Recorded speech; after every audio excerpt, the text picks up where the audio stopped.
সাধুর বই তো জানে না, সাধুর বইয়ের নাম কি আপনারা কিভাবে জানবেন? হ্যাঁ, পাগলই ভেবে না, ওরা ভাবতো যে আমি এরকমই। আমি বুবলি আপু এবং সাকিব খানকে তাদের কন্যা সন্তান হওয়ার জন্য অনেক অনেক সাধুবাদ এবং ভালোবাসা জানাই। খুবই দারুণ এক্সপিরিয়েন্স। একজন অ্যাক্টরের জীবনে এরকম কয়বার আসে এরকম জার্নি আমি জানি না, তবে আমি খোঁজে থাকি এরকম জার্নিরই, কারণ আমার আসলে সময় নিয়ে ওই প্রসেস মানে ওই ক্যারেক্টারটা রিয়েল লাইফে হয়ে যেতে পারলে খুব ভালো লাগে।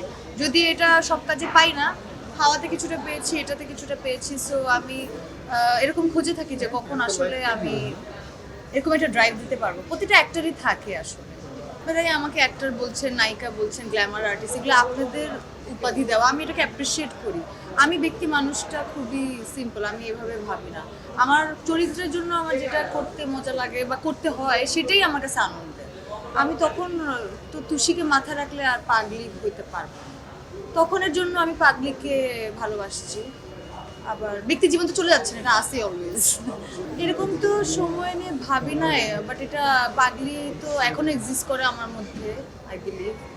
কিন্তু এটা অনেক সময় পর্যন্ত ছিল, কারণ আমার তো স্বাভাবিক মানে বাহ্যিক যে ব্যাপার সেটা হতেও সময় লেগেছে, আবার সাইকোলজিক্যালি ভাবেও মানে একটা আমি স্পেসিফিকলি জানি না কত সময় লাগছে, বাট একটা দীর্ঘ সময় লাগছে। না, আপনারা দেখছেন না, সবাই তো খুব অ্যাপ্রিসিয়েট পছন্দ করছে।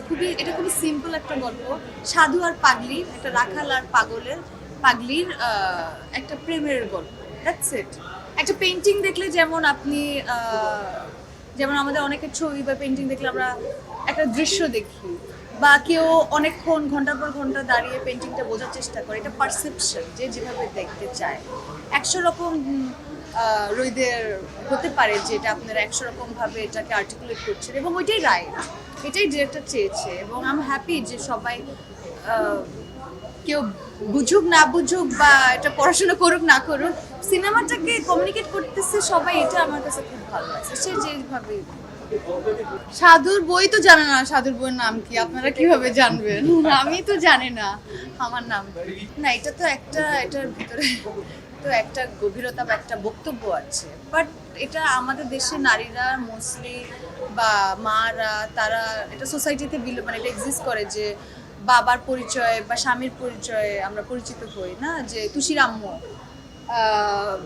বা সাধু, এরকম করে আমরা আমাদেরকে বলে আমাদের মাদেরকে। সো ওইটা হয়তো ডিরেক্টর একটা পার্সপেক্টিভ রেখেছে সিনেমাতে। নর্মালি এই ধরনের ক্যারেক্টার বা এই ধরনের জনগোষ্ঠী মানুষের আসলে তারা নিজেদের নাম ভুলে যায়, অস্তিত্বর কথা বলা হয়েছে এখানে। হ্যাঁ, পাগলই ভেবে না, ওরা ভাবতো যে আমি এরকমই।